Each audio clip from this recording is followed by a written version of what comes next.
ದೇವರಾದ ಯೇಸುಕ್ರಿಸ್ತನ ನಾಮದಲ್ಲಿ ನಿಮ್ಮೆಲ್ಲರಿಗೂ ನನ್ನ ಪ್ರೀತಿಯ ಅಭಿನಂದನೆಗಳು. ಮತ್ತೊಮ್ಮೆ ಪ್ರವಾದನೆಯ ಲೋಕ ಈ ಕಾರ್ಯಕ್ರಮದ ಮೂಲಕ ನಿಮ್ಮೆಲ್ಲರನ್ನ ಭೇಟಿ ಮಾಡುವುದು ನನಗೆ ಕ್ರಿಸ್ತನಲ್ಲಿ ಬಹಳ ಸಂತೋಷವುಳ್ಳವನಾಗಿದ್ದೇನೆ. ಈ ಕಾರ್ಯಕ್ರಮವನ್ನು ನೋಡುತ್ತಾ ಪ್ರವಾದನೆಯ ಅನುಭವದಲ್ಲಿಯೂ ಪ್ರವಾದನೆಯನ್ನ ಕೈಯಾಳುವುದರಲ್ಲಿಯೂ ಒಂದು ಪ್ರವಾದನೆಯನ್ನ ಯಾವ ರೀತಿ ನಾವು ಅಪ್ರೋಚ್ ಮಾಡುತ್ತೇವೆ ಆ ಒಂದು ಕಾರ್ಯದಲ್ಲಿಯೂ ನಿಮ್ಮನ್ನು ಅರಿಯದೇ ಒಂದು ಬೆಳವಣಿಗೆ ಉಂಟಾಗುತ್ತಾ ಬರ್ತಾ ಇರುತ್ತೆ. ಒಂದು ಪ್ರವಾದನೆಯನ್ನು ನೋಡಿದ ಕೂಡಲೇ ಮೊದಲು ನಮ್ಮ ಮನಸ್ಸಿನಲ್ಲಿ ಕೆಲವೊಂದು ಪ್ರಶ್ನೆ ಬರಬೇಕು. ಆ ಒಂದು ಪ್ರಶ್ನೆಗಳನ್ನು ನಿರ್ಣಯಿಸಿಕೊಂಡು ಆ ಒಂದು ಪ್ರಶ್ನೆಗಳಿಗೆ ಆ ಪ್ರವಾದನೆಯಲ್ಲಿ ಉತ್ತರವನ್ನು ಕಂಡುಹಿಡಿಯುವುದಕ್ಕೆ ಪ್ರಯತ್ನ ಮಾಡಬೇಕು. ನಾನು ಇದನ್ನೇ ಕಳೆದ ಬಾರಿ ನಾವು ಭೇಟಿಯಾದಾಗ ಏನೆಲ್ಲ ಸಂಬಂಧಪಟ್ಟ ಪ್ರಶ್ನೆಗಳನ್ನು ಎಬ್ಬಿಸಬೇಕು ಎನ್ನುವುದರ ಬಗ್ಗೆ ಕೆಲವೊಂದು ಕಾರ್ಯಗಳನ್ನು ಇದೆಲ್ಲ ದೇವರು ನನಗೆ ಕಲಿಸಿಕೊಟ್ಟಂಥ ಕೆಲವೊಂದು ಕಾರ್ಯವನ್ನು ನಿಮ್ಮೊಂದಿಗೆ ಹಂಚಿಕೊಂಡೆನು. ಏಕೆಂದರೆ ನೀವು ಕೂಡ ಈ ಕಡೆಯ ಕಾಲದ ಪ್ರವಾದನೆಗಳ ಕುರಿತಾಗಿ ಒಂದು ಪರಿಚಯ, ನೀವು ಕಡೆಯ ಕಾಲದ ಪ್ರವಾದನೆಯನ್ನು ಯಾರ ಬೇರೆ ಮನುಷ್ಯರ ಸಹಾಯವಿಲ್ಲದೆ ದೇವರ ಆತ್ಮನ ಸಹಾಯದಿಂದ ನೀವು ಅದರ ಒಳಗೆ ಪ್ರವೇಶ ಮಾಡಿ ಅದನ್ನು ಅರಿತುಕೊಳ್ಳಬೇಕು, ಸಂಶೋಧಿಸಬೇಕು, ಮತ್ತೊಬ್ಬರಿಗೂ ಹೇಳಬೇಕು. ಇದುವೇ ಈ ಒಂದು ಕಾರ್ಯಕ್ರಮದಲ್ಲಿ ನನ್ನ ಒಂದು ಉದ್ದೇಶ. ನಾನೇ ಬಂದು ನಿಮಗೆ ಅರ್ಥವನ್ನು ಹೇಳುತ್ತೇನೆ, ನೋಡಿ ನನಗೆ ಎಲ್ಲ ಬಂದು ಗೊತ್ತು, ನೀವು ಅದನ್ನು ಬರೆದಿಟ್ಕೊಂಡ್ರೆ ಸಾಕು, ಆ ರೀತಿ ಹೇಳ್ತಾ ಇಲ್ಲ. ನೀವು ಅರ್ಥ ಮಾಡಿಕೊಳ್ಳಬೇಕು, ನೀವು ಅದರೊಳಗೆ ಟ್ರಾವೆಲ್ ಮಾಡಬೇಕು, ನೀವು ಒಂದು ಕಾರ್ಯವನ್ನು ಅರ್ಥ ಮಾಡಿಕೊಳ್ಳಲು ಮುಂದಾಗಬೇಕು. ಯಾಕೆಂದರೆ ಸತ್ಯವೇದದಲ್ಲಿರುವಂತಹ ರಹಸ್ಯಗಳು, ಅದ್ಭುತಗಳು ಇಲ್ಲವೇ ಇಲ್ಲ ಯಾವುದು ಕೂಡ. ಹೊರ ತೋರಿಕೆಯಲ್ಲಿ ನೋಡಿದ್ರೆ ಒಂಥರ ಇರುತ್ತೆ. ಒಂದು ಸತ್ಯವೇದ ವಾಕ್ಯವನ್ನು ಸ್ಪರ್ಶಿಸಿ ಅದರ ಒಳಗೆ ನೀವು ಇಳಿದು ನೋಡುವುದಾದರೆ ಸಮುದ್ರದ ಆಳದಷ್ಟು ಅದು ಹೋಗ್ತಾನೆ ಇರುತ್ತೆ. ಯಾಕೆಂದರೆ ದೇವರ ವಾಕ್ಯವಲ್ಲವೇ? ದೇವರ ವಾಕ್ಯವಲ್ಲವಾ? ಅದು ಸಾಧಾರಣವಾದದ್ದ? ಯೋಚನೆ ಮಾಡಿ ನೋಡಿ. ಒಂದೇ ಒಂದು ಮಾತು ಈ ಪ್ರಪಂಚವನ್ನು ಉಂಟು ಮಾಡದಂತೆ ಹಂಗೆ ವಾಕ್ಯ ಬರೆಯಲ್ಪಟ್ಟಿದೆ. ದೇವರು ವಾಕ್ಯದಿಂದ ಭೂಮಿಯನ್ನು ಉಂಟು ಮಾಡಿದರು. ಒಂದು ವಾಕ್ಯ ಉಂಟಾಗಲಿ ಎಂಬುದಾಗಿ ಒಂದು ಮಾತು ಬಂದ ಕೂಡಲೇ ಲೋಕವನ್ನು ಉಂಟು ಮಾಡ್ತಂತೆ. ಈ ಲೋಕವನ್ನು ಸಂಶೋಧನೆ ಮಾಡಿ ನೋಡಿ ನೀವು. ಒಂದು ವಾಕ್ಯ ತಾನೇ ಉಂಟು ಮಾಡ್ತು. ಹಾಗಾದರೆ ಈ ವಾಕ್ಯದಿಂದ ತಾನೇ ಅದು ಅಡಕವಾಗಿದೆ. ಈ ಒಂದು ಲೋಕದ ಮೂಲ ವಸ್ತು ಪೂರ್ತಿಯಾಗಿ ದೇವರ ವಾಕ್ಯ ತಾನೆ.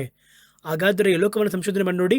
ಅದರಲ್ಲಿರುವಂತಹ ಗಿಡಗಳು, ಮರಗಳು, ಅದರಲ್ಲಿರುವಂತಹ ಎಲೆಗಳು, ರೆಂಬೆಗಳು, ಅದರೊಳಗಿರುವಂತಹ ನೆಲ, ಮಣ್ಣು, ಸಮುದ್ರ, ಗಾಳಿ, ಒಳಗೆ ಹೋಗಿ ನೋಡ್ರಿ. ಒಂದು ವಾಕ್ಯದ ಒಳಗೆ ನಾವು ಪ್ರವೇಶ ಮಾಡಿ ನೋಡಿದ್ರೆ ನನ್ನ ಮಾತು ಅರ್ಥ ಆಗ್ತಿದೆ ನಿಮಗೆ?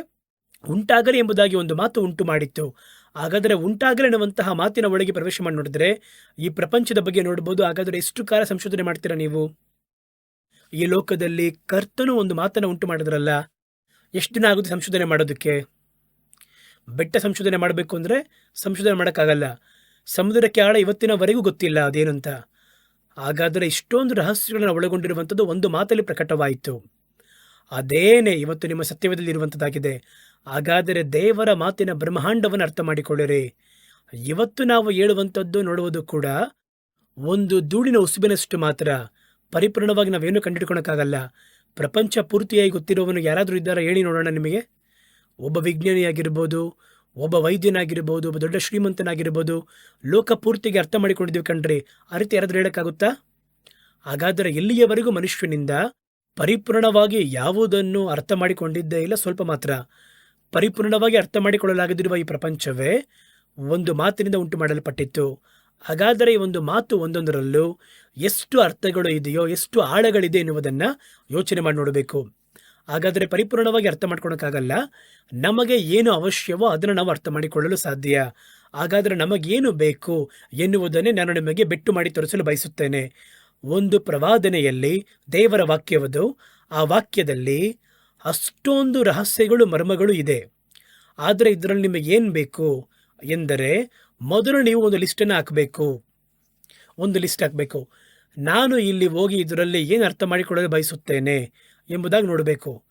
ಅದನ್ನೇ ನಾನು ನಿಮಗೆ ಕೆಲವೊಂದು ವಿಷಯಗಳನ್ನು ಹೇಳಿಕೊಡುತ್ತೇನೆ. ಅದರಲ್ಲಿ ಏನೆಲ್ಲ ನಾವು ಬಂದು ಹುಡುಕಬೇಕು, ಯಾವ ಯಾವ ಕಾರ್ಯವನ್ನು ಹುಡುಕಬೇಕು. ಅದರಲ್ಲಿ ಮೊದಲ ಕಾರ್ಯವಾಗಿ ನಿಮಗೆ ಹೇಳಿದ್ದು ಕರ್ತನಿಂದ ತೀರ್ಮಾನಿಸಲ್ಪಟ್ಟಂಥ ಕಾರ್ಯಗಳು. ಹಾಗಾದರೆ ದೇವರಿಂದ ತೀರ್ಮಾನಿಸಲ್ಪಟ್ಟಂತಹ ಕಾರ್ಯ ಇದರಲ್ಲಿ ಯಾವುದ್ಯಾವುದೆಲ್ಲ ಇದೆ? ಹಾಗಾದರೆ ತೀರ್ಮಾನಿಸಲ್ಪಟ್ಟ ಕಾರ್ಯ ಬದಲಾಯಿಸಲು ಸಾಧ್ಯನಾ ಅಥವಾ ನಾವು ಮಾರ್ಪಡುವಂಥದ್ದ ಎನ್ನುವುದನ್ನು ನೀವು ನೋಡಬೇಕು. ಎರಡನೇದಾಗಿ, ಒಂದೊಂದು ಪ್ರಕಟಣೆ ಪ್ರವಾದನೆಗಳಲ್ಲಿ ಒಂದು ಕಾಲದ ಉಲ್ಲೇಖ ಇರುತ್ತೆ. ಆ ಕಾಲದ ಉಲ್ಲೇಖವನ್ನು ನಿಮಗೆ ಬಹಳ ಹೇಳಿದ್ದೇನೆ. ಕೆಲವುದರಲ್ಲಿ ಬಹಿರಂಗವಾಗಿ ಹಂಗೆ ಹೇಳಿರ್ತಾರೆ. 1 ವರ್ಷ, 1 ದಿನ, 1 ಕಾಲ. ಯೆರೆಮೀಯ ಪುಸ್ತಕದಲ್ಲಿ ಅವರು ಓದಬೇಕಾದ್ರೆ 70 ವರ್ಷ. ಅದೆಲ್ಲ ಅಲ್ಲಿ ಇಳಲ್ಪಟ್ಟಿದ್ದೆಲ್ಲ ವರ್ಷಗಳ ಸಂಖ್ಯೆನ ಲೆಕ್ಕ ಮಾಡಿ ನೋಡಿದ್ರಂತೆ. ಇವಾಗ ಬಂದ್ರು, ದಂಡೆತ್ತಿ ಬಂದ್ರು, ನಮ್ಮನ್ನ ಸೊರಡಿಕೊಂಡು ಹೋದ್ರು, ಇಲ್ಲಿ ದಾಸವರಾಗಿ ಇಲ್ಲಿ ಆರಂಭಿಸಿದ್ವಿ, ಇಲ್ಲಿಂದ ಇಷ್ಟು ವರ್ಷ, ಇದೆಲ್ಲವನ್ನ ಲೆಕ್ಕ ಮಾಡಿ ನೋಡಿ ಅದು 70 ವರ್ಷ ಅಂತ ಕಂಡುಹಿಡಿದ್ರು. ಅಬ್ರಹಾಮನಿಗೆ ದೇವರು ಹೇಳಬೇಕಾದ್ರೆ 4 ವರ್ಷಗಳ ಕಾಲ ದಾಸತ್ವ ಎಂಬುದಾಗಿ ಹೇಳಿದರು. ಈ ರೀತಿಯಾಗಿ ಕಾಲದ ಉಲ್ಲೇಖಗಳು ಸ್ಪಷ್ಟವಾಗಿ ಗೊತ್ತಾಗುತ್ತೆ. ಕೆಲವಲ್ಲಿ ಕಾಲದ ಉಲ್ಲೇಖ ಗೊತ್ತಾಗಲ್ಲ. ಗೊತ್ತಾಗದೆ ಅಂದ್ರೆ ಏನು ಮಾಡೋದು? ಆ ಪ್ರಶ್ನೆ ನೀವು ಎಬ್ಬಿಸಬೇಕು ದೇವರ ಬಳಿಯಲ್ಲಿ. ಏಕೆಂದರೆ ಒಂದು ಪ್ರವಾದನೆಯಲ್ಲಿ ಎಲ್ಲವನ್ನ ಒಳಗಿಟ್ಟಿರ್ತಾರೆ.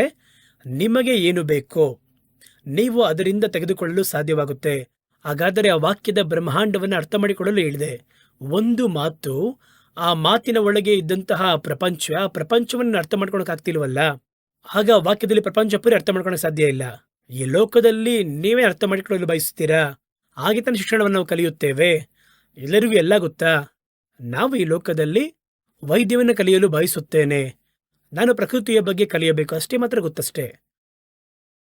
ಆ ರೀತಿಯಾಗಿ ಈ ಪ್ರವಾದನೆಯಲ್ಲಿ ನಿಮಗೇನಪ್ಪ ಬೇಕು, ಏನ್ ನೋಡಲು ಬಯಸುತ್ತೀರಾ? ಆ ರೀತಿ ಕೇಳಿದ್ರೆ ಮೊದಲು ದೇವರಿಂದ ತೀರ್ಮಾನಿಸಲ್ಪಟ್ಟಂತಹ ಕಾರ್ಯಗಳ ವಿವರಗಳನ್ನು ಅರ್ಥ ಮಾಡಿಕೊಳ್ಳಿರಿ. 2ನೇದಾಗಿ ಕಾಲವನ್ನು ಅರ್ಥ ಮಾಡಿಕೊಳ್ಳಿರಿ. 3ನೇದಾಗಿ ನಿಮ್ಮ ಅಗತ್ಯತೆ ಏನಾಗಿರುತ್ತೆ ಎಂಬುದಾಗಿರುವುದಾದರೆ ಕೃತ್ಯಗಳು. ಆ ಪ್ರವಾದನೆ ಬಂದು ನಡೆಯುತ್ತೆ ನೋಡಿ, ಅದರ ಸಂಭವಗಳು. ನಾನು ಸುಮ್ಮನೆ ಸಂಭವ ಅಂತ ಹೇಳಬೇಕಾದ್ರೆ ನಿಮ್ಗದು ಅರ್ಥ ಆಗಲ್ಲ, ವಿವರಿಸಿ ಹೇಳಿದ್ರೆ ಅರ್ಥ ಆಗುತ್ತೆ. ಸಂಭವಗಳು. ಒಂದು ಪ್ರವಾದನೆ ಬಂತು, ಆ ಪ್ರವಾದನೆ ನಡೆಯಲ್ಪಡಬೇಕು, ಅದು ನೆರವೇರಿಸಲ್ಪಡಬೇಕು. ಹಾಗಾದ್ರೆ ನೆರವೇರಿಸಲ್ಪಡಬೇಕು ಅಂದರೆ ಅದು ಯಾರ ಮುಖಾಂತರವಾಗಿ ನೆರವೇರಿಸಲ್ಪಡುತ್ತೆ? ಈಗ ಬಹಳ ಇದೆ, ಅದರಲ್ಲಿ ಈ ಒಂದು ಪ್ರವಾದನೆ ಯಾರ ಮುಖಾಂತರವಾಗಿ ನೆರವೇರಿಸಲ್ಪಡುತ್ತದೆ? ಒಂದು ದೇಶದ ಮೂಲಕ ನೆರವೇರಿಸಲ್ಪಡುತ್ತಾ, ಒಂದು ವೈಯಕ್ತಿಕ ವ್ಯಕ್ತಿಯ ಮುಖಾಂತರವಾಗಿ ನೆರವೇರಿಸಲ್ಪಡುತ್ತಾ, ಅಥವಾ ಇದರಲ್ಲಿ ಯಾರ್ಯಾರು ಸಂಬಂಧಪಟ್ಟಿದ್ದಾರೆ, ಯಾರ್ಯಾರು ಈ ಪ್ರವಾದನೆಯಲ್ಲಿ ಉಪಯೋಗವಾಗಲಿದ್ದಾರೆ? ಒಂದು ಚಿಕ್ಕ ಉದಾಹರಣೆಗೆ ನೋಡಿ. ಯೆರೆಮೀಯ ಕಾಲದಲ್ಲಿ, ಅಂದರೆ ದೇವರು ಹೇಳುತ್ತಾರೆ, ನೀವು ಬ್ಯಾಬಿಲೋನ್ಯರ ಬಳಿಯಲ್ಲಿ ದಾಸರಾಗಿ ಹೋಗಲಿದ್ದೀರಾ. ಬ್ಯಾಬಿಲೋನ್ನಲ್ಲಿ ಎಷ್ಟೊಂದು ಅರಸರಿದ್ದಾರಲ್ಲ, ಹಾಗಾದರೆ ದೇವರು ಯಾವ ರಾಜನನ್ನು ಉಪಯೋಗಿಸಿ ಇವರನ್ನು ಹಿಡಿಯಲಿದ್ದಾರೆ? ಈ ಪ್ರವಾದನೆಯಲ್ಲಿ ಕ್ರಿಯೆ ಮಾಡಲಿರುವಂತಹ ಕ್ಯಾರೆಕ್ಟರ್ಸ್ ಯಾರ್ಯಾರು? ಈ ಪ್ರವಾದನೆಯಲ್ಲಿ ಯಾವ ಯಾವ ಕ್ಯಾರೆಕ್ಟರ್ ಬರುತ್ತೆ, ಯಾರ್ಯಾರು ಬರ್ತಾರೆ, ಯಾರ್ಯಾರಿಗೆ ಏನೇನು ಕೆಲಸ, ಅವರು ಯಾವ ಅಳತೆಯಲ್ಲಿ ಕೆಲಸವನ್ನು ಮಾಡ್ತಾರೆ ಎಂಬುದಾಗಿ. ಕೆಲವರು ಅವರನ್ನು ಹಿಡ್ಕೊಂಡು ಹೋದಂತಹ ಅರಸರು ಅವರನ್ನು ಕೊಂದೇ ಹಾಕಿದ್ದಾರೆ. ಕೆಲವರು ನೆಬೂಕದ್ನೆಚ್ಚರನ ಹಾಗೆ ಕರೆದೊಯ್ದವರನ್ನ ಅವರ ದೇಶದಲ್ಲಿಟ್ಟು ಸಂರಕ್ಷಿಸಿದ್ದಾರೆ. ಅವರ ದೇಶದಲ್ಲಿ ಅವರ ಪ್ರಜೆಗಳಾಗಿ ಮಾರ್ಪಡಿಸಿದ್ದಾರೆ. ಕೆಲವರು ಪರಿಪೂರ್ಣ ನಾಶ ಮಾಡೋಗಿದ್ದಾರೆ. ಹಾಗಾದರೆ ಅದರಲ್ಲಿ ದೇವರು ಆ ಪ್ರವಾದನೆಯನ್ನ ನೆರವೇರಿಸುವುದಕ್ಕೆ ಯಾರ್ಯಾರನ್ನು ಉಪಯೋಗಿಸಲಿದ್ದಾರೆ ಎಂಬುದಾಗಿ ನಮಗೆ ಒಂದು ಪ್ರಶ್ನೆ ಬರಬೇಕು. ಅವರನ್ನು ಯಾವ ರೀತಿ ಉಪಯೋಗಿಸಲಿದ್ದಾರೆ? ಈಗ ಒಂದು ದೊಡ್ಡ ವಾರ್ ನಡೆಯಲಿದೆ. ಮತ್ತು ಚಿಕ್ಕ ಉದಾಹರಣೆ ಹೇಳ್ತೀನಿ. ನಾವು ಓದಿದ್ವಿ ಪ್ರಕಟಣೆಯ ಪ್ರವಾದನೆ ಗ್ರಂಥ 9ನೇ ಅಧ್ಯಾಯದಲ್ಲಿ, ಯುಪ್ರಟಿಸ್ ನದಿಯ ತೀರದಲ್ಲಿ ಒಂದು ಯುದ್ಧ ಬರಲಿದೆ. ಅದರಲ್ಲಿ ಹಿಂದೆ ಸೈತಾನ ಕ್ರಿಯೆ ಮಾಡ್ತಿದ್ದಾನೆ, ಮುಂದೆ ಕ್ರಿಯೆ ಮಾಡುವುದಕ್ಕೆ ಸೈನ್ಯಗಳು ಬಂತು ಅಂತ ಬರೆಯಲ್ಪಟ್ಟಿದೆಯಲ್ಲ. ಎಲ್ಲಾ ದೇಶದಲ್ಲಿಯೂ ಸೈನ್ಯವಿದೆ. ಕರ್ತನು ಈ ಪ್ರವಾದನೆಯಲ್ಲಿ ಉಪಯೋಗಿಸುವಂತಹ ಸೈನ್ಯ ಯಾವ ಯಾವ ದೇಶಕ್ಕೆ ಸಂಬಂಧಪಟ್ಟ ಸೈನ್ಯ ಬರುತ್ತೆ, ಯಾವ ದೇಶ ಅಲ್ಲಿ ಯುದ್ಧವನ್ನು ಆರಂಭಿಸುತ್ತೆ? ಲೋಕದಲ್ಲಿ ಇಷ್ಟೊಂದು ಕಾರ್ಯವಿದೆಯಲ್ಲ, 180 ದೇಶಗಳ ಮೇಲಿದೆಯಲ್ಲ, ಯಾರು ಬರ್ತಾರೆ ಗೊತ್ತಿಲ್ಲ ಅಲ್ವಾ? ಹಾಗಾದರೆ ಅದಕ್ಕೆ ನಾವು ಉತ್ತರ ಕಂಡುಹಿಡಬೇಕು. ಈ ಪ್ರವಾದನೆಯನ್ನು ನೆರವೇರಿಸುವುದಕ್ಕೆ ಕರ್ತನು ಯಾರ್ಯಾರನ್ನು ಉಪಯೋಗಿಸಲಿದ್ದಾರೆ, ಈ ಒಂದು ಸಂಭವ ಯಾರು ನಡೆಸಲಿದ್ದಾರೆ? ಹಾಗಾದರೆ ನಾವು ನೋಡಬೇಕು. ಒಂದು ಚಿಕ್ಕ ಉದಾಹರಣೆಗೆ, ಈಗ ಹೇಳಿದ ರೀತಿಯಲ್ಲಿ ಒಂದು ಯುಪ್ರಟಿಸ್ ನದಿ, ಆ ನದಿಯಲ್ಲಿ ಒಂದು ಯುದ್ಧ ಬರುತ್ತೆ. ಯುದ್ಧ ಬರುತ್ತೆ ಅಂದರೆ 2 ದೇಶಗಳು ಸಂಬಂಧಪಡಬೇಕು. ಅಲ್ಲಿ ನಡೆಯುವಂತಹ ಯುದ್ಧ ಬರಬೇಕಾದ್ರೆ ಅದರ ಹಿಂದೆ ಈ ಸೈತಾನನ ಒಳಗೆ ಹೋಗಿ ಒಳಗೆ ಪ್ರವೇಶ ಮಾಡ್ತಾನೆ. ಇದು ಸೈತಾನನು ನೇರವಾಗಿ ಬಂದು ಯುದ್ಧ ಮಾಡುವುದಲ್ಲ, ಮನುಷ್ಯರ ಮುಖಾಂತರ ಮಾಡ್ತಾನೆ.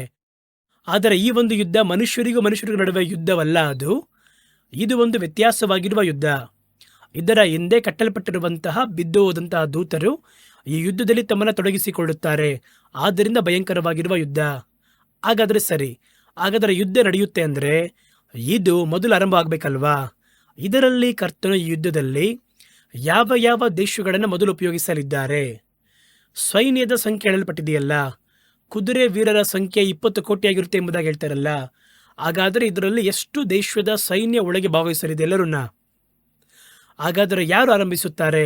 ಸಮೀಪದಲ್ಲಿ ನಡೆದಂತಹ ಇರಾನ್ ವಾರ್ನಲ್ಲಿ, ಈ ಯುದ್ಧದಲ್ಲಿ ಅಮೆರಿಕ ದೇಶ, ಇಸ್ರೇಲ್ ದೇಶ, ಇರಾನ್ಗೆ ವಿರುದ್ಧವಾಗಿ ಹಾಗಾದರೆ 3 ದೇಶಗಳು ಆ ಯುದ್ಧದಲ್ಲಿ ತೊಡಗಿರುತ್ತಾರೆ.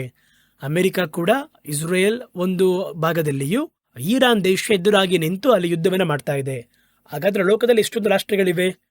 ಅದು ರಷ್ಯಾ ಅಂತ ನಮಗೆ ಗೊತ್ತಾ? ಅಮೆರಿಕ ಅಂತ ನಮಗೆ ಗೊತ್ತಾ? ಅಥವಾ ಬೇರೆ ಯಾವುದಾದ್ರೂ ದೇಶ ಅಂತ ಗೊತ್ತಿಲ್ಲ ಅಲ್ವಾ? ಹಾಗಾದರೆ ಯಾವ ಒಂದು ಪ್ರವಾದನೆಯನ್ನು ಕೂಡ ಆ ಪ್ರವಾದನೆಯಲ್ಲಿ ಸಂಬಂಧಪಡುವವರು ಯಾರ್ಯಾರು ಎನ್ನುವಂತಹ ಪ್ರಶ್ನೆ ನಮಗೆ ಬರಬೇಕು. ಒಂದು ವಾರ ಅಂತ ಹೇಳಿದ ಕೂಡಲೇ ಯಾವ ದೇಶ, ಒಂದು ಕಾರ್ಯ ನಡೆಯಲಿದೆ ಅಂತ ಹೇಳಿದರೆ ಯಾರ ಮುಖಾಂತರವಾಗಿ? ಮತ್ತೊಂದು ಉದಾಹರಣೆ ಹೇಳ್ತೀನಿ ನೋಡಿ. ಕೊರೇಷನ್ ಎನ್ನುವಂಥ ಒಬ್ಬ ಅರಸ. ಕೊರೇಷನ್ ಎನ್ನುವಂಥ ಒಬ್ಬ ಅರಸ ಮೇದಿಯ ಪರ್ಷಿಯ ಒಂದು ಸಾಮ್ರಾಜ್ಯದಿಂದ ಉದ್ಭವವಾದವನು. ಅವರ ಕಾಲಘಟ್ಟದಲ್ಲಿಯೇ ಯೆರೂಸಲೇಮ್ ದೇವಾಲಯ ಮತ್ತೆ ಎಬ್ಬಿಸಿ ಕಟ್ಟಲ್ಪಡುವುದಕ್ಕೆ ಅನುಮತಿ ಕೊಡಲ್ಪಟ್ಟಿದೆ. ಹಾಗಾದರೆ ದೇವರು ಕೊರೇಷನ ಹುಟ್ಟುವುದಕ್ಕಿಂತ ಮುಂಚೆ ಅವರ ಕುರಿತಾಗಿ ಪ್ರವಾದನಯುಕ್ತವಾಗಿ ಹೇಳುತ್ತಾರೆ, ಹೆಸರು ಮೊದಲುಗೊಂಡು, ಕೊರೇಷನು ನನ್ನ ಸ್ನೇಹಿತ, ನಾನು ಅವನನ್ನು ಎಬ್ಬಿಸುತ್ತೇನೆ. ಇಷ್ಟಕ್ಕೂ ಅವರು ಯಹೂದ್ಯರಲ್ಲ, ಅವನನ್ನು ಎಬ್ಬಿಸಲಿದ್ದೇನೆ. ಅವರ ಮುಖಾಂತರವಾಗಿ ಆಲಯ ಕಟ್ಟಲ್ಪಡಲಿದೆ. ಇನ್ನವರು ಹುಟ್ಟಲೇ ಇಲ್ಲ. ಅವರ ಹೆಸರು ಮೊದಲುಗೊಂಡು ದೇವರು ಪ್ರಕಟಿಸಿ ಅವರ ಕಾಲಘಟ್ಟದಲ್ಲಿ ಏನು ನಡೆಯುತ್ತದೆ ಎನ್ನುವುದನ್ನು ದೇವರು ತಿಳಿಸುತ್ತಾರೆ.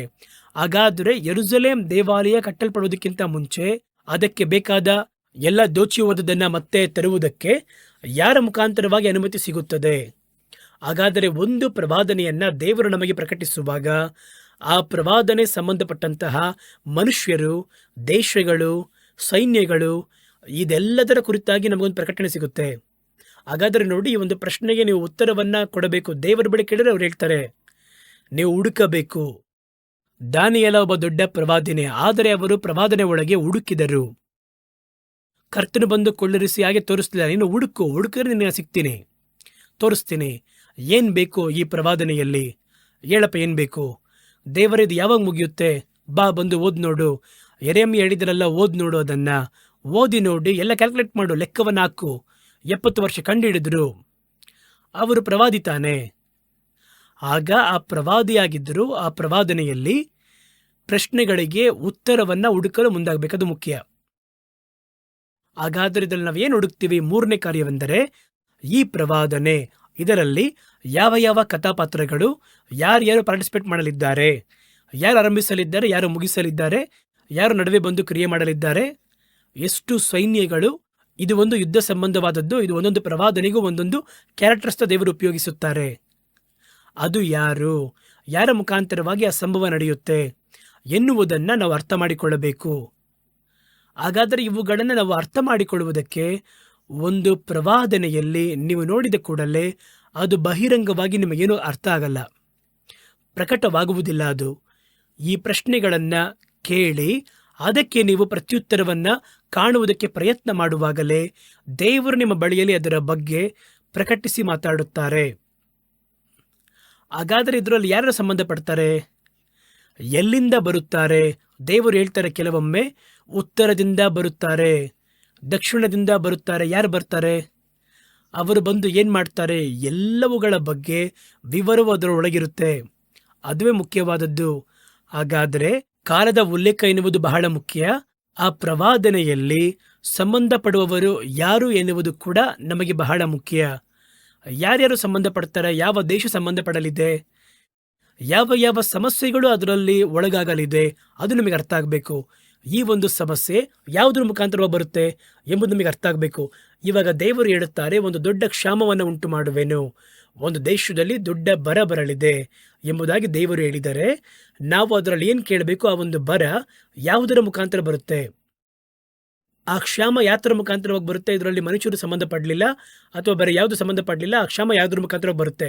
ಒಂದು ವೇಳೆ ಅದು ಮಳೆಯ ಕೊರತೆಯಿಂದ ಬರುವಂಥದ್ದ, ಅಥವಾ ಪ್ರಳಯದಿಂದ ಬರುವಂಥದ್ದ, ಅಥವಾ ಬೆಂಕಿಯಿಂದ ಬರುವಂಥದ್ದ, ಅಥವಾ ಮನುಷ್ಯರು ಒಬ್ಬರಿಗೊಬ್ಬರು ಯುದ್ಧ ಮಾಡುವುದರಿಂದ ಯುದ್ಧದಿಂದ ಬರುವಂಥದ್ದ, ಅಥವಾ ಘೋರ ವ್ಯಾಧಿಯಿಂದ ಬರುವಂಥದ್ದ, ಮಿಡತೆಗಳಿಂದ ಬರುವಂಥದ್ದ, ಅಥವಾ ಕ್ರಿಮಿಗಳಿಂದ ಬರುವಂಥದ್ದ, ವ್ಯವಸಾಯ ಬಾಧಿಸಲ್ಪಡುತ್ತದ, ಎಷ್ಟೊಂದಿದೆ ಅಲ್ಲವೇ? ಹಾಗಾದರೆ ಸಾಮಾನ್ಯವಾಗಿ ಕ್ಷಾಮಕ್ಕೋಸ್ಕರವಾಗಿ ಕ್ಷಾಮ ಎಲ್ಲಿ ಬರುತ್ತೆ ಅಂತ ಗೊತ್ತಾಗಬೇಕು ನಮಗೆ. ಹಾಗಾದರೆ ದೇವರು ಹೇಳುವಂಥ ಒಂದು ಕಾರ್ಯದಲ್ಲಿ ಇದು ಯಾವುದರ ಮುಖಾಂತರ ನಡೆಯುತ್ತದೆ? ಈ ಪ್ರವಾದನೆ ಯಾವುದರ ಮೂಲಕ? ಅದಕ್ಕೆ ಒಂದಕ್ಕಿಂತಲೂ ಅಧಿಕವಾಗಿರುವ ವಿಷಯ ಇರ್ಬೋದು. ಅದರ ಕುರಿತಾಗಿ ದೇವರು ನಮ್ಮ ಬಳಿಯಲ್ಲಿ ಮಾತಾಡಬೇಕು. ಹಾಗಾದರೆ ಇವುಗಳನ್ನು ನಾವು ಅರ್ಥ ಮಾಡಿಕೊಳ್ಳುವುದಕ್ಕೆ ಮೊದಲು ನಮ್ಮಲ್ಲಿ ಕೆಲವೊಂದು ಗುಣಾತಿಶಯ ಇರಬೇಕು. ಇವೆಲ್ಲ ಒಂದು ಪ್ರವಾದನೆ ತೆಗೆದುಕೊಳ್ಳುತ್ತೇವೆ. ಆ ಪ್ರವಾದನೆಯಲ್ಲಿ ಹಲವಾರು ವಿಷಯಗಳನ್ನು ನಾವು ಅರ್ಥ ಮಾಡಿಕೊಳ್ಳುತ್ತೇವೆ, ಹಲವು ಪ್ರಶ್ನೆಗಳನ್ನು ಅರ್ಥ ಮಾಡಿಕೊಳ್ಳುತ್ತೇವೆ. ದೇವರ ಯೋಜನೆ ಕುರಿತಾಗಿರುವಂತಹ ಕಾರ್ಯ, ಅನಂತರ ದೇವರ ಆ ದೇಶದ ಕಾಲಗಳ ಕುರಿತಾಗಿರುವ ಪ್ರಶ್ನೆಗಳು, ಪ್ರವಾದನೆಗಳು, ನೆರವೇರಬೇಕಾಗಿರುವ ಕಾರ್ಯಗಳ ಕುರಿತಾಗಿರುವ ಪ್ರಶ್ನೆಗಳು, ಇವೆಲ್ಲವುಗಳ ಬಗ್ಗೆ ನಾವು ಅರ್ಥ ಮಾಡಿಕೊಳ್ಳಬೇಕು. ಕೆಲವು ಕಡೆ ದೇವರು ಮನುಷ್ಯರನ್ನು ಉಪಯೋಗಿಸುತ್ತಾರೆ, ಅವರ ಕುರಿತಾಗಿ ಪ್ರಕಟಣೆಗಳನ್ನು ಅರ್ಥ ಮಾಡ್ಕೋಬೇಕು. ಮುಂಚಿತವಾಗಿ ನಿಮಗೆ ಹೇಳಿದ ಕೊರೇಶನು ಅವರ ಬಗ್ಗೆ ಒಂದು ವಾಕ್ಯ ಇದರಲ್ಲಿ ಇದನ್ನು ಓದ್ತೀನಿ, ಗಮನಿಸಿರಿ. ಏನು ಹಾಕಿದ್ದಾರೆ? ಯೆಶಾಯ ಪ್ರವಾದನೆಯ ಗ್ರಂಥ 44ನೇ ಅಧ್ಯಾಯ 22ನೇ ವಾಕ್ಯ. ಅವ್ರೇನು ಹೇಳ್ತಾರೆ ನೋಡಿ, ಇನ್ನು ಕೊರೇಶ ಹುಟ್ಟೇ ಇಲ್ಲ, ಇವರೆಲ್ಲ ಇನ್ನು ದಾಸರಾಗೇ ಇಲ್ಲ. ಯೆಶಾಯ ಯಹೂದ ದೇಶ, ಇಸ್ರೇಲ್ ದೇಶ ಇಂಥವುಗಳು ತಮ್ಮ ಸ್ವಂತ ಆಳ್ವಿಕೆಯಲ್ಲಿದ್ದಂತಹ ಕಾಲಘಟ್ಟದಲ್ಲಿ ಬಂದಂತಹ ಒಂದು ಪ್ರವಾದನೆ. ಇನ್ನು 2 ದೇಶ ಇನ್ನು ದಾಸತ್ವದಲ್ಲಿ ಹೋಗಿಲ್ಲ. ದಾಸತ್ವದಲ್ಲಿ ಹೋಗಿ ಅನಂತರ ಹಿಂದೆ ಬರುವವನ್ನೇ ಈ ಕೊರೇಶನು ಎನ್ನುವಂಥ ರಾಜ. ಯೆಶಾಯ 44ನೇ ಅಧ್ಯಾಯ 28ರಲ್ಲಿ ಹೇಳ್ತಾರೆ, ಮತ್ತು ಕೊರೇಶನ ವಿಷಯವಾಗಿ ಅವನು ನನ್ನ ಮುಂದೆ ಕಾಯುವವನು, ಯೆರೂಸಲೇಮು ಕಟ್ಟಲ್ಪಡಲಿ, ದೇವಸ್ಥಾನದ ಅಸ್ಥಿವಾರವು ಹಾಕಲ್ಪಡಲಿ ಎಂದು ಹೇಳಿ ನನ್ನ ಇಷ್ಟಾರ್ಥವನ್ನೆಲ್ಲ ನೆರವೇರಿಸತಕ್ಕವನು ಎಂಬುದಾಗಿ ಮಾತಾಡುವವನಾಗಿದ್ದೇನೆ. ಯಾವಾಗ ಹೇಳ್ತಾರೆ ಅಂತ ನೋಡಿ, ಇನ್ನು ದೇಶಗಳು ಹಿಡಿಯಲ್ಪಟ್ಟಿಲ್ಲ, 2 ದೇಶಗಳನ್ನು ಹಿಡಿಯಲ್ಪಟ್ಟಿಲ್ಲ. ಯಹೂದರ ಆಳ್ವಿಕೆ ಮಾಡ್ತಾ ಇದ್ದಾರೆ. ಇಸ್ರೇಲ್ ದೇಶ ಇಸ್ರೇಲರಿಂದಲೇ ಆಳಲ್ಪಡುತ್ತದೆ. ಬ್ಯಾಬಿಲೋನ್ ರಾಜ್ಯ ಬರಲಿಲ್ಲ, ಅಶ್ಶೂರಿಯ ರಾಜ್ಯ ಬರಲಿಲ್ಲ. ಅದಕ್ಕಿಂತ ಮುಂಚಿತವಾಗಿ ಇವರು ಹೇಳುತ್ತಾರೆ, ಕೊರೇಶನು ಎನ್ನುವಂಥ ಅರಸ. ಈ ಪ್ರವಾದನೆ ಹೇಳಲ್ಪಟ್ಟು ಇನ್ನೂ ಅವರು ಕೊರೇಶ ಹುಟ್ಟೇ ಇಲ್ಲ. ಅವಾಗ ಕೊರೇಶನೇ ಅರಸನು ಬರುತ್ತಾನೆ, ಇನ್ನೂ ಅವರು ದಾಸರಾಗಿಲ್ಲ. ಇವರು ದಾಸರಾಗಿರ್ತೀರಾ, ಅವನು ಬಂದು ಯೆರೂಸಲೇಮನ್ನು ನೋಡಿ ಕಟ್ಟಲ್ಪಡಲಿ ಎಂಬುದಾಗಿ ಹೇಳ್ತಾನೆ.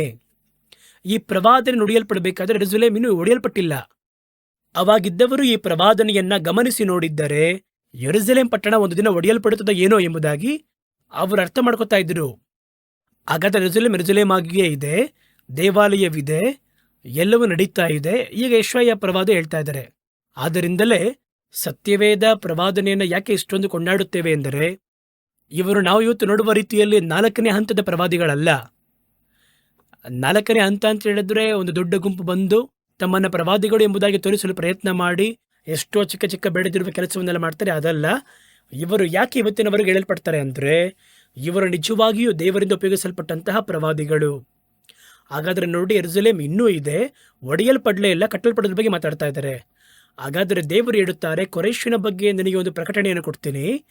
ಅವನು ನನ್ನ ಮಂದೆಯನ್ನು ಕಾಯುವವನು, ಅವನು ಯೆರೂಸಲೇಮನ್ನು ನೋಡಿ ನೀನು ಕಟ್ಟಲ್ಪಡಲಿ ಎಂಬುದಾಗಿ, ದೇವಾಲಯವನ್ನು ನೋಡಿ ನಿನ್ನ ಅಸ್ಥಿವಾರ ಹಾಕಲ್ಪಡಲಿ ಎಂಬುದಾಗಿ. ತಕ್ಷಣ ಅದನ್ನು ಕೇಳೋರು ಏನ್ಕೋಬೇಕಾಗಿತ್ತು, ಇದು ಅಸ್ಥಿವಾರ ಹಾಕಲ್ಪಟ್ಟು ದೇವಾಲಯ ನಮ್ಮ ಬಳಿ ಇದು ಎಲ್ಲ, ಯೆರೂಸಲೇಮ್ ಗೌಡಿಗಳೆಲ್ಲ ಬಲವಾಗಿದೆಯಲ್ಲ, ಕೊರೇಶನು ಅಂದರೆ ಯಾರು ಗೊತ್ತಿಲ್ಲ. ಈಗ ನಾವು ಎಂದರೆ ತಕ್ಷಣ ಕುಳಿತು ಕೊರೇಶನು ಎಂಬುದಾಗಿ ಹೆಸರು ಹೇಳಿದ್ರಲ್ಲ, ಅದು ಯಾರಾಗಿರ್ಬೋದು, ಅವನು ಯಾವ ದೇಶದ ಅರಸನಾಗಿರ್ಬೋದು. ಅದಕ್ಕಿಂತ ಹಿಂದೆ ಯೆರೂಸಲೇಮನ್ನು ಕಟ್ಟು ಅಂತ ಹೇಳ್ತಾರಲ್ಲ, ಹಾಗಾದ್ರೆ ಒಡೆಯಲ್ಪಡುತ್ತಲ್ಲ, ಯಾರಿಂದ ಒಡೆಯಲ್ಪಡುತ್ತೆ? ಆಲಯದ ಅಸ್ಥಿವಾರವನ್ನು ಹಾಕು. ಹಾಗಾದರೆ ಹಾಗಾದ್ರೆ ಒಡೆಯಲ್ಪಟ್ಟಿರ್ತಾರೆ, ಮತ್ತೆ ಅಸ್ಥಿವಾರ ಹಾಕಲ್ಪಡೋದು.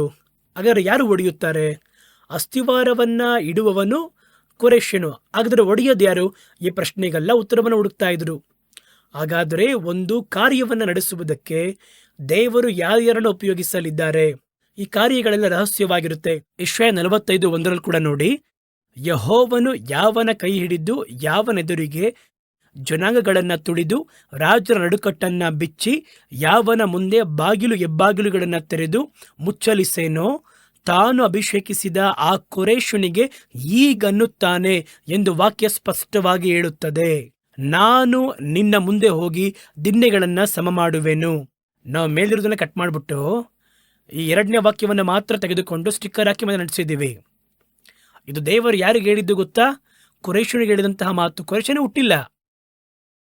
ಹಾಗಾದ್ರೆ ನಮಗೆ ಈ ಒಂದು ಪ್ರವಾದನೆಯನ್ನ ಈಗ ಯೆಶಾಯ ಹೇಳಿದ್ದಾನೆ. ಇವಾಗ ನಾವು ಹೆಂಗ್ ನೋಡ್ಬೇಕಿದನ್ನ? ಇದರಲ್ಲಿ ನೋಡಿ, ಉದಾಹರಣೆಗೆ ನಿಮಗೆ ಹೇಳುತ್ತೇನೆ, ಇದೆಲ್ಲ ಒಂದು ಟ್ರೈನಿಗೋಸ್ಕರವಾಗಿ ಹೇಳ್ತೀನಿ. ಪ್ರವಾದಿ ಯೆಶಾಯ ಇವಾಗ ಬಂದು ಇಸ್ರೇಲ್ನಲ್ಲೇ ಇದ್ದೀರಾ. ಆಗ ಪ್ರವಾದಿ ಯೆಶಾಯನ ಮುಖಾಂತರವಾಗಿ ಒಂದು ಪ್ರವಾದನೆ ಪ್ರಕಟವಾಗುತ್ತೆ. ಆ ಒಂದು ಪ್ರವಾದನೆಯಲ್ಲಿ ಏನ್ ಬರುತ್ತೆ ಅಂತ ಕೇಳಿದ್ರೆ, ಕೊರೇಶನ ಕುರಿತಾಗಿ, ಅವನನ್ನ ಕುರುಬನು, ಅವನ ಯೆರೂಸಲೇಮನ್ನ ನೋಡಿ ನೀನು ಕಟ್ಟಲ್ಪಡಲಿ ಎಂದು, ದೇವಾಲಯವನ್ನ ನೋಡಿ ನೀನು ಅಸ್ಥಿವಾರ ಹಾಕಲ್ಪಡಲಿ ಎಂಬುದಾಗಿ ಹೇಳಿ ನನಗೆ ಪ್ರಿಯವಾದದ್ದೆಲ್ಲವನ್ನ ಮಾಡುತ್ತಾನೆ ಎಂದು ಹೇಳುವವರು ನಾನು ಎಂಬುದಾಗಿ ದೇವರು ಹೇಳುತ್ತಾರೆ. ಇದುವೇ ನೀವು ಕೇಳ್ಪಡ್ತೀರಾ? ತಕ್ಷಣ ಕೇಳಿದ ಕೂಡಲೇ ನಾವು ಈ ಪ್ರವಾದನೆಯನ್ನು ಯಾವ ರೀತಿ ಕೈಯಾಡಬೇಕೇನು ಅರ್ಥ ಆಗ್ತಿಲ್ವಲ್ಲ. ಈ ಪ್ರವಾದನೆಯಲ್ಲಿ ಏನೇನು ಉತ್ತರ ಸಿಗಬೇಕು ನನಗೆ? ಕೊರೇಶನು ಅಂದರೆ ಯಾರು? ಅವನು ಯಾವ ದೇಶದ ಅರಸ? ಅನಂತರ ಎರಡನೇ ಕಾರ್ಯ ನೋಡಿ, ಯೆರೂಸಲೇಮನ್ನ ನೋಡಿ ಕಟ್ಟಲ್ಪಡಲಿ ಅಂದರೆ ಯೆರೂಸಲೇಮ್ ಕಟ್ಟಲ್ಪಟ್ಟುತ್ತಾನೆ ಇದೆ. ಹಾಗಾದರೆ ಒಡೆಯಲ್ಪಟ್ಟನೆ ಕಟ್ಟಲ್ಪಡುತ್ತೆ. ಹಾಗಾದ್ರೆ ಅದು ಒಡೆಯಲ್ಪಡಬೇಕು. ಎರಡನೇದಾಗಿ ದೇವಾಲಯವನ್ನು ನೋಡಿ ಅಸ್ಥಿವಾರ ಹಾಕಲ್ಪಟ್ಟು, ದೇವಾಲಯ ಇದೆಯಲ್ವಾ ಇವಾಗ? ಯೆಶಾಯ ಪ್ರವಾದಿ ಹೇಳ್ಬೇಕಾದ್ರೆ ದೇವಾಲಯ ಇತ್ತು. ಹಾಗಾದ್ರೆ ಇದನ್ನ ಒಡೀತಾರೆ. ಈಗ ಇದ್ರಲ್ಲಿ ನಮ್ಗೇನು ಪ್ರಶ್ನೆ ಬರುತ್ತೆ ಅಂದ್ರೆ, ಇದೆಲ್ಲ ಕೆಡವಲ್ಪಟ್ಟ ನಂತರ ಕೊರೇಶನು ಒಬ್ಬನು ಬಂದು ಅದನ್ನು ಎಬ್ಬಿಸುತ್ತಾನೆ. ಇವಾಗ ನಮಗೇನು ಪ್ರಶ್ನೆ ಬರುತ್ತೆ? ಕೊರೇಶನು ಅಂದರೆ ಯಾರು? ಅವರ ಹಿನ್ನೆಲೆ ಏನು? ಯಾವ ದೇಶದಿಂದ ಅವರು ಬರುತ್ತಾರೆ? ಒಂದು, ಹಾಗಾದ್ರೆ ಯೆರೂಸಲೇಮನ್ನ ಒಡೆದದ್ದು ಯಾರು? ಮೂರನೇದಾಗಿ ದೇವಾಲಯವನ್ನ ಒಡೆದದ್ದು ಯಾರು? ಯಾವಾಗ ಒಡೆಯುತ್ತಾರೆ? ಆ ಕಾಲಘಟ್ಟವಾದರೂ ಏನು? ನಾನು ಇವಾಗ ಜೀವಿಸುತ್ತೇನೆ, ಯೆರೂಸಲೇಮ್ ಇದೆ, ದೇವಾಲಯ ಕೂಡ ಇದೆ, ಒಡೆಯಲ್ಪಡುತ್ತೆ ಅಂತ ಹೇಳ್ತಾರಲ್ಲ, ಯಾವಾಗ ಒಡೆಯುತ್ತಾರೆ? ಯಾರು ಒಡೆಯುತ್ತಾರೆ? ಕೊರೇಶನೇ ಒಡೆದು ಕೊರೇಶನೇ ಕಟ್ತಾನಾ? ಇಲ್ಲ. ಯಾರು ಒಡೆಯುತ್ತಾರೆ? ಯಾರು ಅದನ್ನ ದೋಚುತ್ತಾರೆ? ಹಾಗಾದ್ರೆ ಇಷ್ಟೊಂದು ಪ್ರಶ್ನೆಗೆ ಉತ್ತರ ಸಿಕ್ಕಿದ್ರೆ ಆ ಪಟ್ಟಣದಲ್ಲಿ ಅದನ್ನು ಕಂಡಿಡ್ತಾ ಇದ್ರು. ಕಂಡಿಡಿಬೋದಿತ್ತೇನೋ ನಮಗೆ ಗೊತ್ತಿಲ್ಲ. ನೀವು ಅರ್ಥ ಮಾಡಿಕೊಳ್ಳುವುದಕ್ಕಾಗಿ ವಿವರಗಳನ್ನು ನಾನು ನಿಮಗೆ ಹೇಳುತ್ತಾ ಇದ್ದೇನೆ. ಯೆಶಾಯ ಬದುಕಿದ ಕಾಲಘಟ್ಟ ಕ್ರಿಸ್ತಪೂರ್ವ 740ರಿಂದ 700ರವರೆಗೂ, 740ರಿಂದ 700ರವರೆಗೂ. ಕೊರೇಶನ ಕಾಲಘಟ್ಟ ಎನ್ನುವುದು ಕ್ರಿಸ್ತಪೂರ್ವ 559ರಿಂದ 536ರವರೆಗೂ. ಕ್ರಿಸ್ತನಿಗಿಂತ ಮುಂಚೆ ಇರುವಂತಹ ಕಾಲವನ್ನ ಇಳಿಕೆ ಕ್ರಮದಲ್ಲಿ ಲೆಕ್ಕ ಹಾಕಬೇಕು. ಇಳಿಕೆ ಕ್ರಮದಲ್ಲಿ, ಏರಿಕೆ ಕ್ರಮದಲ್ಲಿ ಅದು ಮುಂದೆ ಬರುತ್ತೆ. ನಮ್ಮ ಕಾಲದಲ್ಲಿ ಬಂದು ಏರಿಕೆ ಕಾಲವನ್ನು ಲೆಕ್ಕ ಹಾಕ್ತೀವಿ. 2010 ಎನ್ನುವುದು ಬಂದು ಅದು ಗತಿಸಿದ ಕಾಲ, 2016 ಎನ್ನುವುದು ಭವಿಷ್ಯ ಕಾಲ. ಆದರೆ ಇದುವೇ ಕ್ರಿಸ್ತನಿಗಿಂತ ಮುಂಚೆ ಬರಬೇಕಾದ್ರೆ ಉಲ್ಟ ಲೆಕ್ಕ ಹಾಕಬೇಕು. 2016 ಎನ್ನುವುದು ಗತಿಸಿದ ಕಾಲ, 2026 ಕಡಿಮೆ ಮಾಡ್ತಾನೆ ಬರ್ತಾರೆ ಹಿಂದೆ. ಹಾಗಾದ್ರೆ ಅದನ್ನಿಟ್ಟು ನೋಡುವುದಾದರೆ ಹೆಚ್ಚು ಕಡಿಮೆ 200 ವರ್ಷಗಳ ಹಿಂದೆ 180 ವರ್ಷ ಸರಿಯಾಗಿ ಲೆಕ್ಕ ಹಾಕಿದ್ರೆ 180 ವರ್ಷಕ್ಕಿಂತ ಮುಂಚೆ ಬದುಕಿದವರು ಯೆಶಾಯ. ಯೆರೆಮೀಯ ಕೂಡ ಅವರ ಬಗ್ಗೆ ಮಾತಾಡಿದ್ದಾರೆ ನೋಡಿ. ಅವನು ಏನು ಮಾಡುತ್ತಾನೆ ಎನ್ನುವುದರ ಬಗ್ಗೆ ಅವರು ಮಾತಾಡಿದ್ದಾರೆ. ಯೆರೆಮೀಯನ ಕಾಲಘಟ್ಟ ಕೊರೇಶನಿಗೆ 70 ವರ್ಷಕ್ಕಿಂತ ಮುಂಚೆ ಇದ್ದವರು ಯೆರೆಮೀಯ. ಕ್ರಿಸ್ತಪೂರ್ವ 625ರಲ್ಲಿ ಬದುಕಿದವರು. ಕ್ರಿಸ್ತನಿಗಿಂತ ಮುಂಚೆ 625 ವರ್ಷದಲ್ಲಿ ಬದುಕಿದವರು ಯೆರೆಮೀಯ. ಕೊರೇಶನ ಕಾಲ 559ರಿಂದ 538ರವರೆಗೂ. ಹಾಗಾದರೆ ಇವೆರಡರ ನಡುವೆ 70 ವರ್ಷ ಇದೆ. ಈ ಯೆರೆಮೀಯ ಪ್ರವಾದಿ ಹೇಳ್ತಾರೆ ನೋಡಿ, 2 ಪೂರ್ವಕಾಲ ವೃತ್ತಾಂತ 36ನೆಯ ಅಧ್ಯಾಯ 22ನೆಯ ವಾಕ್ಯ. ಪಾರಸ್ಯ ಅರಸನಾದ ಕೊರೇಶನ ಮೊದಲನೆಯ ವರ್ಷದಲ್ಲಿ ಯೆಹೋವನು ತಾನು ಯೆರೆಮೀಯನ ಮುಖಾಂತರ ಹೇಳಿಸಿದ ವಾಕ್ಯವನ್ನ ನೆರವೇರಿಸುವುದಕ್ಕಾಗಿ ಆ ಪಾರಸ್ಯ ರಾಜನಾದ ಕೊರೇಶನ ಮನಸ್ಸನ್ನು ಪ್ರೇರಿಸಿದ್ದರಿಂದ ಅವನು ತನ್ನ ರಾಜ್ಯದಲ್ಲೆಲ್ಲ ಡಂಗೂರದಿಂದಲೂ ಪತ್ರಗಳಿಂದಲೂ, ಪಾರಸ್ಯ ರಾಜನಾದ ಕೊರೇಶನೆಂಬ ನನ್ನ ಮಾತನ್ನು ಕೇಳಿರಿ, ಪರಲೋಕದ ದೇವರಾದ ಯೆಹೋವನು ನನಗೆ ಭೂಲೋಕದ ಎಲ್ಲ ರಾಜ್ಯಗಳನ್ನು ಒಪ್ಪಿಸಿ ತನಗೋಸ್ಕರ ಯೆಹೂದ ದೇಶದ ಯೆರೂಸಲೇಮಿನಲ್ಲಿ ಆಲಯವನ್ನು ಕಟ್ಟಬೇಕೆಂದು ಆಜ್ಞಾಪಿಸಿದ್ದಾನೆ ಎಂಬುದಾಗಿ ಹೇಳ್ತಾನೆ. ನೋಡಿದ್ರಾ? ಹಾಗಾದರೆ ಆ ಪ್ರವಾದನೆ ಯಾವ ರೀತಿ ನಿಖರವಾಗಿ 70 ವರ್ಷಕ್ಕಿಂತ ಮುಂಚೆ ಹೇಳಿ ನೆರವೇರಿತ್ತು? ಹಾಗಾದರೆ ಯೆಶಾಯ ಹೇಳಿದ್ದಕ್ಕೂ ಇದಕ್ಕೂ ವ್ಯತ್ಯಾಸವೇನು ನೋಡಿದ್ರಾ? ಕೊರೇಶನ ಬಗ್ಗೆ ಹೇಳಿದ್ದು ಯೆರೆಮೀಯ ಕೊರೇಶನ ಯಾವ ದೇಶಕ್ಕೆ ಸೇರಿದವನೆಂಬುದಾಗಿ ಹೇಳ್ತಾರೆ. ಈ ರೀತಿಯೇ ಪ್ರವಾದನೆಗಳು ಒಳಗೆ ಬರುತ್ತಾ ಬರುತ್ತಾ ಹಲವು ಕಾರ್ಯಗಳು ನಮಗೆ ಅಲ್ಲಿ ಪ್ರಕಟಿಸಲ್ಪಡುತ್ತದೆ. ಹಾಗಾದರೆ ನಮಗೆ ಏನು ಪ್ರಶ್ನೆ ಅದರಿಂದ ಬರುತ್ತದೆ ಎಂಬುದಾಗಿ ಕೇಳಿದರೆ, ಸಂಭವಗಳು. ಒಂದು ಪ್ರವಾದನೆ ಅಂದರೆ ಅದು ಯಾವ ರೀತಿ ನಡೆಯುತ್ತೆ ಎಂಬುದಾಗಿದೆ ಅಲ್ವಾ, ಅದನ್ನು ನೋಡಬೇಕು. ಅದು ಪ್ರವಾದನೆಯನ್ನ ಮೊದಲು ದೇವರ ಅಧೀನದಲ್ಲಿರುವ ಬ್ಲೂ ಪ್ರಿಂಟ್ ಅಂತ ನೋಡ್ತೀವಿ. ಅನಂತರ ಕಾಲಘಟ್ಟವನ್ನು ನೋಡುತ್ತೇವೆ. ಮೂರನೇದಾಗಿ ಅದು ನಡೆಯಲಿರುವಂತಹ ಕಾರ್ಯವನ್ನು ನೋಡ್ತೇವೆ. ಇದು ನಡೆಸುವವರು ಯಾರು? ಅವರೊಂದಿಗೆ ಈ ಒಂದು ಸಂಭವದಲ್ಲಿ, ಈ ಒಂದು ಕಾರ್ಯದಲ್ಲಿ ಯಾರೆಲ್ಲ ಸಂಬಂಧಪಟ್ಟಿದ್ದಾರೆ? ಯಾರ ಮುಖಾಂತರವಾಗಿ ಇದು ಮಾಡಲಿದ್ದಾರೆ? ಅವರು ಅದನ್ನು ಯಾವ ರೀತಿ ಮಾಡ್ತಾರೆ? ಅದು ನಮಗೆ ಯಾವ ರೀತಿ ಮಾಡ್ತಾರೆ? ಯುದ್ಧದಿಂದಲ್ಲ ಅಥವಾ ಕಾನೂನಿನ ಮುಖಾಂತರವಾಗಿ ಯಾವುದ್ರ ಮುಖಾಂತರ ಮಾಡ್ತಾರೆ? ಈ ಒಂದು ಪ್ರಶ್ನೆಗಳಿಗೆಲ್ಲ ನಮಗೆ ಉತ್ತರ ಸಿಗಬೇಕು. ಹಾಗಾದರೆ ಒಂದು ಪ್ರವಾದನೆ ನಮ್ಮ ಮುಂದೆ ಇರಬೇಕಾದ್ರೆ ನಾವು ಕರ್ತನ ಬಳಿ ಕೇಳುತ್ತೇವೆ, ದೇವರೇ, ಕಡೆಯ ಕಾಲದ ಪ್ರವಾದನೆಯನ್ನು ತೆಗೆದುಕೊಳ್ಳುತ್ತೇವೆ, ಅದನ್ನು ಓದ್ತೀವಿ. ಒಂದು ಸೈನ್ಯ, ಒಂದು ದೊಡ್ಡ ಒಂದು ಯುದ್ಧ ಬರುತ್ತದೆ ಅಥವಾ ಒಂದು ದೊಡ್ಡ ಅಳಿವು ಉಂಟಾಗುತ್ತದೆ. ಇದು ಯಾರ ಮುಖಾಂತರ ನಡೆಯಲ್ಪಡುವಂಥದ್ದಾಗಿದೆ? ಇದರಲ್ಲಿ ಯಾರು ಸಂಬಂಧಪಡುತ್ತಾರೆ? ಅವರು ಎಷ್ಟು ಕಾಲ ಸಂಬಂಧಪಟ್ಟಿದ್ದಾರೆ? ಅದು ಒಂದೇ ವ್ಯಕ್ತಿಯಿಂದ ಸಾಧ್ಯನಾ? ಒಬ್ಬರು ಆರಂಭಿಸಿ ಇನ್ನೊಬ್ಬರು ತಂದು ಮುಗಿಸ್ತಾರ? ಅದೆಲ್ಲ ಇದೆ ಬಹಳ ಅಲ್ಲಿ. ನೋಡ್ರಿ, ನೆಬೂಕದ್ನೆಚ್ಚರನು ಆರಂಭಿಸಿದರು. ಅವರು ಮುಗಿಸ್ಬೇಕಾದ್ರೆ ಕೊರೆಷನ ಅರಸನು ಬಂದು ಮುಗಿಸಿದ್ರು ಅದನ್ನ. ಹಾಗಾದರೆ ಅದರ ನಡುವೆ ನೆಬೂಕದ್ನೆಚ್ಚರನ ನಂತರ ಬೆಲ್ತಾಶಸ್ಸರ್ ಎನ್ನುವಂಥ ಒಬ್ಬ ರಾಜು ಬರುತ್ತಾನೆ. ಮೇದ್ಯ ಪರ್ಷಿಯ ಅರಸರು ಬರುತ್ತಾರೆ. ಅದರ ನಂತರ ಇದು ನಡೆಯುವಂಥದ್ದಾಗಿದೆ. ಯಾಕೆಂದರೆ 70 ವರ್ಷ ಅಲ್ವಾ?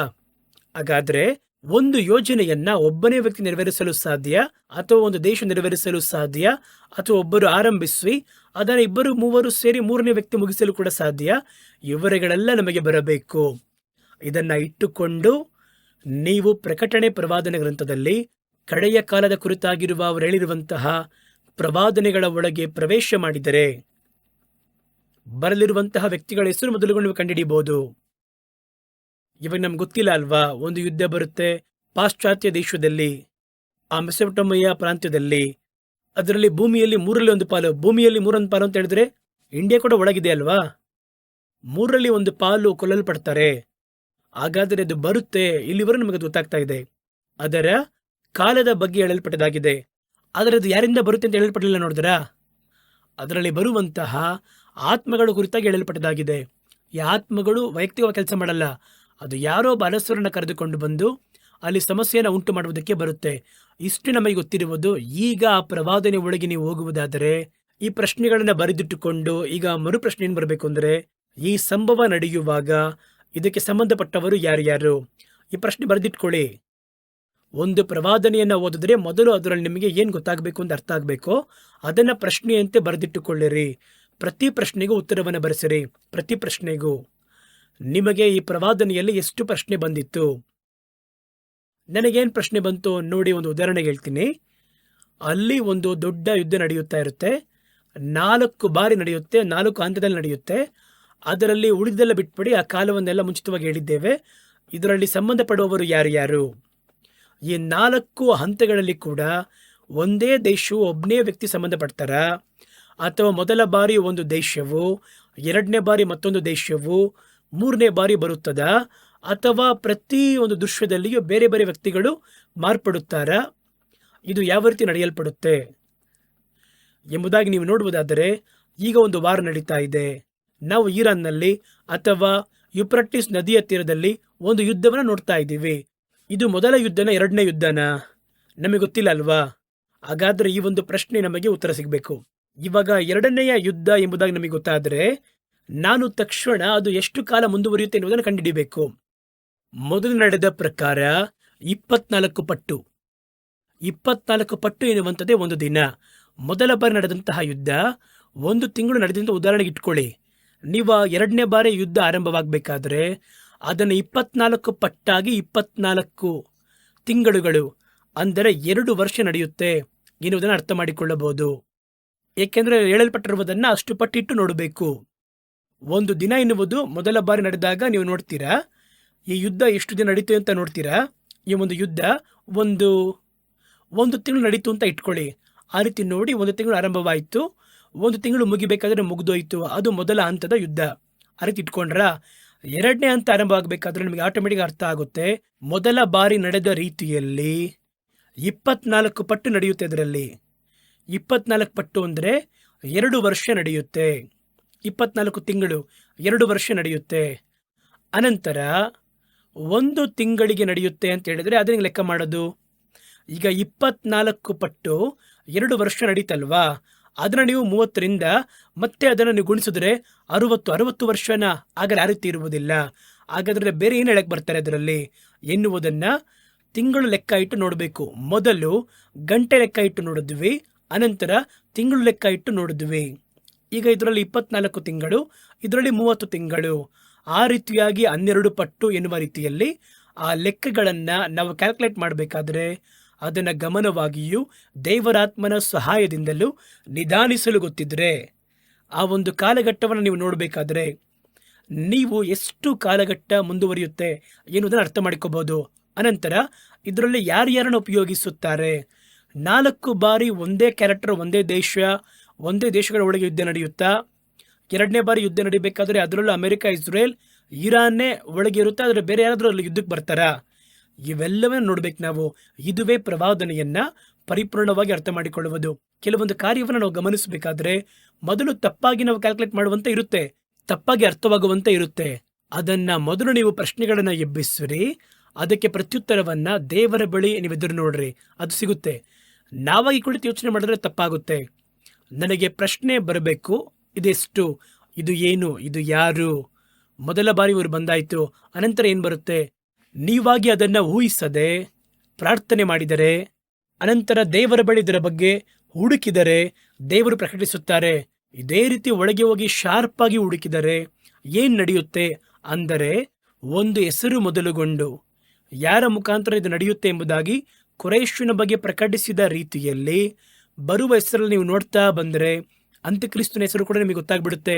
ಲೋಕದಲ್ಲಿ ಅವನಿಗೊಂದು ಹೆಸರು ಇದೆ ಅಲ್ವಾ, ಯೇಸು, ದೇವರ ಮಗನು. ಆದರೆ ಲೋಕದಲ್ಲಿ ಅವರಿಗೊಂದು ಹೆಸರಿತ್ತು ಅಲ್ಲವೇ? ಅದೇ ರೀತಿ ಇವನಿಗೊಂದು ಹೆಸರು ಕೂಡ ನಿಮ್ಮಿಂದ ಕಂಡುಹಿಡಿಯಲು ಸಾಧ್ಯ. ಇವನೇ, ಈ ವ್ಯಕ್ತಿನೇ ಬಂದಿದ್ದಾನೆ ಎನ್ನುವುದು ಗೊತ್ತಾಗುತ್ತೆ ನಿಮಗೆ. ಸತ್ಯವೇದದಲ್ಲಿ ಇಲ್ಲದಿರುವುದು ಏನೂ ಇಲ್ಲ.